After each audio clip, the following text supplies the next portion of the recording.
வணிக நிறுவனங்கள் நடைபெறும் ஒரு கட்டடத்திற்கு அந்த கட்டிட பகுதிக்கு ஒரு ஸ்கொயர் ஃபீட்டுக்கு 27 ரூபா மேலே 6 மாதத்துக்கு ஒரு தடவை நாங்கள் வரி கட்டி ஆகணும். அந்த 27ங்கிறது எப்படின்னு ஒரு சின்ன கணக்கு சொல்கிறேன், எல்லாருக்குமே அதிர்ச்சியாக இருக்கும்.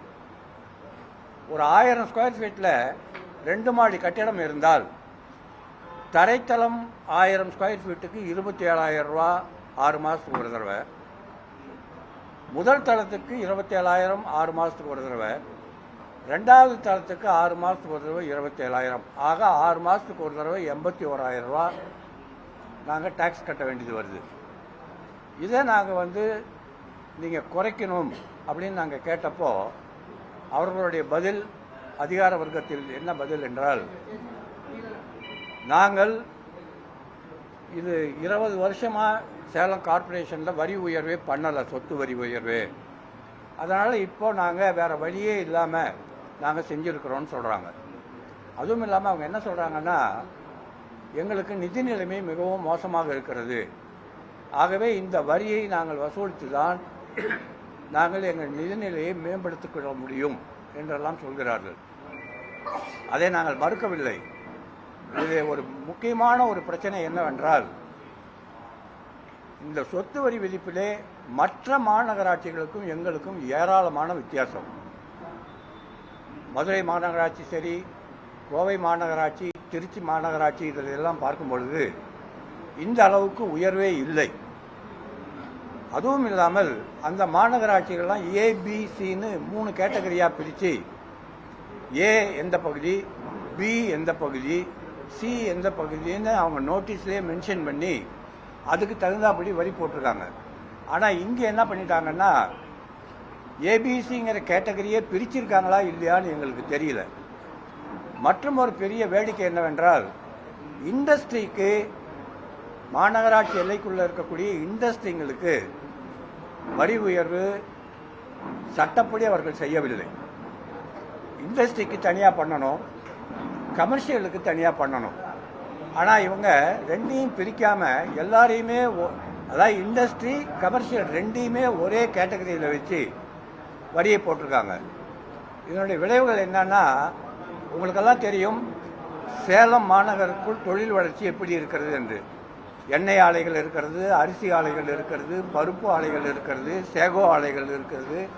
இப்படி ஆலைகள் நிறைந்த மாநகர் இது. இதிலே காலி நிலங்கள் இருக்கும். இந்த காலி நிலங்கள் எதுக்கென்றால், ரா மெட்டீரியல்ஸை காய வச்சு ஃபினிஷ்டு ப்ராடக்ட்டுக்கு அரைக்கிறதுக்கு கொண்டு போவாங்க. அந்த காலி நிலத்துக்கும் நீ 27 ரூபா மேலே டேக்ஸ் கட்டுன்னு கேட்குறாங்க. இது எங்களால் முடியல.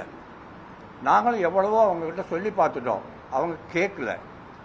எதையுமே கேட்க மாட்டோம், நீ நான் போட்டிருக்க டேக்ஸை நீ கட்டி தான் ஆகணும், இல்லைன்னா நாங்கள் உன்னுடைய பில்டிங்க்கு, கடன் நடக்கிற பில்டிங்க்கு சீல் வைப்போம், ஜப்தி பண்ணுவோம், இப்படியெல்லாம் சொல்கிறாங்க. இதுக்கு நடுவில் நான் ஒரு முக்கியமான விஷயத்தை நம்முடைய ஊடக நண்பர்களுக்கு நான் தெரிவிக்க வேண்டும். சேலத்தில் கார்ப்பரேஷனுக்கு சம்மந்தப்பட்ட கடைகள் கிட்டத்தட்ட 520 கடைகள் 7-8 வருஷமாக பூட்டி இருக்குது. இந்த கடைகளுக்கு மட்டும் சரியான முறையில் வாடகையை வசூல் பண்ணியிருந்தாங்கன்னா இந்த 7-8 வருஷத்தில் கார்ப்பரேஷனுக்கு 25 கோடி மிச்சமாகி இருக்கும். ஆனால் இந்த 25 கோடி இந்த 7 வருஷமாக லாஸ் ஆகிருக்குது. இதுக்கு எந்த அதிகாரி பொறுப்பேற்றுக்க போகிறார்? எங்களுடைய கேள்வி அதுதான் முதல். அடுத்தது, கார்ப்பரேஷனில் 4 மண்டலம். இந்த 4 மண்டலத்திலையும் 800 கீழ்மட்டத்து மேல்மட்டத்து அதிகாரிகள் இருக்காங்க. எங்களுடைய கேள்வி என்னவென்றால், இந்த 800 அதிகாரிகள் மாநகராட்சி எல்லைக்குள் குடியிருக்கும் சொந்த சொத்து இருக்கக்கூடிய அதிகாரிகள் யார் யார்? சொந்த வீடாக இருக்கா, இல்லை கமர்ஷியலுக்குன்னு நீங்கள் வாடகைக்கு விட்டுருக்கீங்களா? அப்படி வாடகைக்கு விட்டிருந்தால் கடந்த 5 வருஷத்தில் நீங்கள்லாம் என்ன டேக்ஸ் கட்டியிருக்கீங்க, இப்போ உங்களுக்கு என்ன டேக்ஸ் உயர்வு பண்ணியிருக்காங்க, இந்த பட்டியல் எங்களுக்கு வேணும். ஏன்னா கார்ப்பரேஷன் பில்டிங்குள்ளே இருக்கிற வரைக்கும் தான் அவர் அதிகாரி, வெளியில் வந்துட்டால் பப்ளிக்லேயும் அவர் ஒருத்தர். ஆக பப்ளிக்கில் எங்களுக்கு என்ன நீ டேக்ஸ் போட்டிருக்கியோ அதே டேக்ஸ் அவங்களுக்கு போட்டிருக்கீங்களான்னு எங்களுக்கு காமிக்கணும். இதையெல்லாம் எடுத்து சொன்னால் எதையும் கேட்கக்கூடிய ஒரு சூழ்நிலையில் இன்றைய மாநகராட்சி நிர்வாகம் இல்லை. அதனால் எங்களுடைய தாழ்மையான வேண்டுகோள், இது ஊரறிய செய்ய வேண்டும் என்றுதான் உங்களை எல்லாம் நாங்கள் அழைத்து இந்த விஷயத்தை சொல்கிறோம். விரைவில் நாங்கள் ஒரு முடிவு எடுத்து ஒரு 2-3 தினங்கள் தொடர்ச்சியான முறையிலே கடையடைப்பு சேலம் மாநகராட்சி எல்லைக்குள் செய்ய நாங்கள் முடிவெடுத்திருக்கிறோம். அந்த கடையடைப்பு எப்பொழுது என்று விரைவில் அறிவிப்போம். அதுக்கு பிறகு நாங்கள் உண்ணாவிரத போராட்டத்தையும் வணிக பிரதிநிதிகள் செய்கிறதாக இருக்கிறோம். ஆக சேலம் மாநகராட்சியை பொறுத்தவரை நியாயமான முறையில் வரி விதித்தால் நாங்கள் செலுத்துவதற்கு தயாராக இருக்கிறோம். நீங்கள் ஒன்று வச்சுக்கணும், வணிகர்கள் என்பவர்கள் லாபத்துக்கு மட்டுமே வியாபாரம் பண்ணுறதில்ல, எங்களுக்கு நஷ்டமும் வரும். நாங்கள் ரெண்டையும் ஏற்றுக்கிட்டாகணும். எங்ககிட்ட வேலை செய்கிறவங்களுக்கு மாதம் ஆனால் நாங்கள் சம்பளம் கொடுக்கணும், அவங்களுக்கு போனஸ் கொடுக்கணும், ஜிஎஸ்டி கட்டி ஆகணும். மாநகராட்சியில் இத்தனை வரி இருக்குது, அதாவது சொத்து வரி, குப்பை வரி, தொழில் வரி, தொழில் லைசன்ஸு, அடுத்தது எங்கள் கடையில் வேலை செய்கிற ஆளுங்களுக்கெல்லாம் நாங்களே தொழில் வரி கட்டணும். இவ்வளவும் மாநகராட்சியில் நெருக்கிறாங்க. எங்களுக்கு வர்ற வருமானத்தை பூரா இவங்ககிட்ட வரியாக கொடுத்துட்டா எங்கள் குடும்பங்கள் என்ன நிலைமைக்கு போகும் என்று நீங்கள் சற்று யோசித்து பாருங்கள். இது யாருமே அதிகாரிகள் வட்டாரத்தில் புரிஞ்சிக்க மாட்டேங்கிறாங்க. நாங்களும் எவ்வளவோ கெஞ்சிட்டோம், எவ்வளவோ எங்கள் தரப்பு நியாயங்களை எல்லாம் நாங்கள் சொல்லிட்டோம். ஆனால் இன்றைக்கி இருக்கிற சூழ்நிலையில் அவங்க இதை ஏற்றுக்கிற சூழ்நிலையில் இல்லை. ஒரே ஒரு விஷயத்தை மட்டும் சொல்லி நான் முடிக்க விரும்புகிறேன். இன்றைக்கி எங்களுடைய வருமானம் போதவில்லை என்பதற்காக எங்கள் கடையிலெல்லாம் வேலை செய்கிற ஆட்களை எல்லாம் நாங்கள் பாதியாக குறைச்சி வேலையிலேருந்து துடைச்சிட்டோன்னு வைங்க. அவங்களுக்கு வருமானம் ஒரு பக்கம் போகிறது இருக்கட்டும், எங்களுக்கு ஓரளவுக்கு வருமானத்தில் ஒரு கட்டுப்பாடு வந்துடும். அடுத்தது நாங்கள் அந்த மாதிரி நிறுத்திட்டா அவங்களுக்கெல்லாம் கார்ப்பரேஷன் வேலை கொடுக்குங்களா? வேலை போன தொழிலாளிங்களுக்கு கார்ப்பரேஷன் வேலை கொடுக்குமா? குப்பையை வாடுறதில்ல, அதுக்கு குப்பை வரி. போன வருஷம் வரைக்கும் 100 ரூபாய் இருந்த குப்பை வரி இன்றைக்கி 1000-2000. இரும்பு கடையில் என்ன குப்பை செய்கிறோம்? அந்த இரும்பு கடைக்கு குப்பை வரி மட்டும் 90,000 ரூபா. இப்படியெல்லாம் ஏராளமான முரண்பாடுகள். அடுத்ததுங்க, ஒரே ஸ்ட்ரீட்டில் 2 பில்டிங் ஒன்றுக்கு ஒன்று எதிர். ஒன்று கிட்டத்தட்ட 8000 ஸ்கொயர் ஃபீட்டு நீள அகலம் மாடி கட்டடம், இன்னொன்று ஆப்போசிட்டில் இருக்குது வெறும் 5000 ஸ்கொயர் ஃபீட்டில் மல்டி ஸ்டோரி பில்டிங். 8000 ஸ்கொயர் ஃபீட்டுக்கு இருக்கிற கடைக்கு 45,000 டேக்ஸு, 5000 ஸ்கொயர் ஃபீட் இருக்கிற கட்டடத்துக்கு 2.25 லட்சம் டேக்ஸு.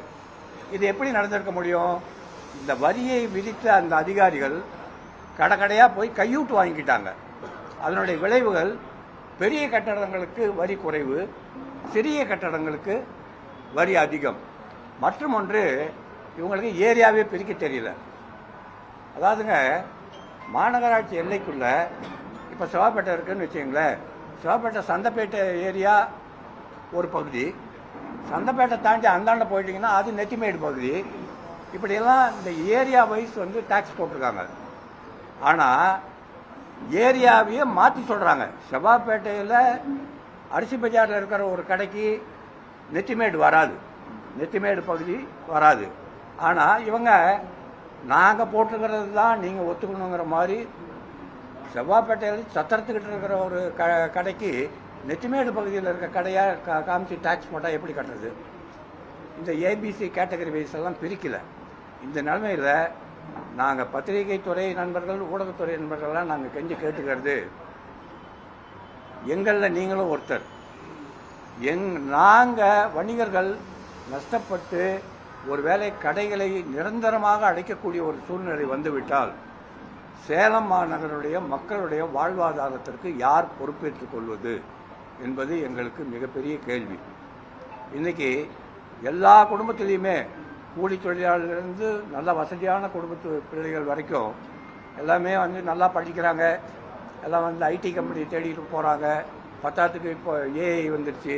இதில் எல்லாம் மக்களுடைய நாட்டம் அதிகரிச்சுக்கிட்டு போகிறப்போ எதிர்காலத்திலே வணிகத்தை யார் கவனிப்பது, பொதுமக்களுக்கு அவர்கள் தேவையான பொருளை யார் விநியோகிப்பது என்கின்ற கேள்வியெல்லாம் மிகப்பெரிய அளவிலே இருக்கிறது.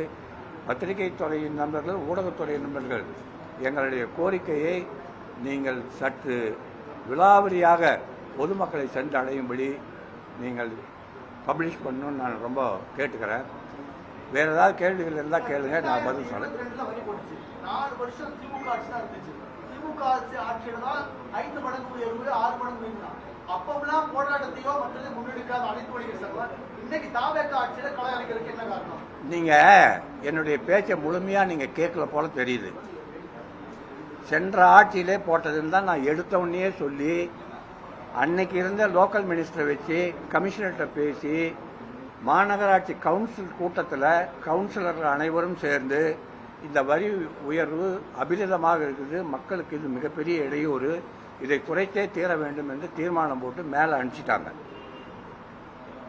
அதுக்கப்புறம் அன்னைக்கு இருந்த கமிஷனர் எங்களை கூப்பிட்டு, புது வரி நீங்கள் கட்ட வேண்டாம், பழைய வரியை டாக்ஸ் டெபாசிட்டுங்கிற முறையில் ஒரு லெட்டர் கொடுத்து கட்டிடுங்க, நம்ம தீர்மானம் மேலே அனுப்பிச்சிருக்கிறது என்ன முடிவு வருதுன்னு பார்த்துக்கிட்டு நிர்ணயம் பண்ணிக்கலாம்னு சொல்லி ஒரு உத்தரவாதம் கொடுத்தாரு.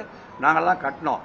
இன்னைக்கு புது கமிஷனர் புது டிசி எல்லாம் வந்த பின்னால இவங்க அந்த பழைய கமிஷனர் சொன்னதை இவங்க ஏற்றுக்க மாட்டேங்கிறாங்க. இதுதான் உண்மை. இது தவிர பலதரப்பட்ட மக்கள் பாதிக்கப்படுறாங்க. இப்ப டாக்டர்ஸ் 2 நாளைக்கு முன்னாடி அவங்க சொல்லியிருந்தாங்க, இசைப்பிரிவு உரிமையாளர்கள் இருக்கிறாங்க.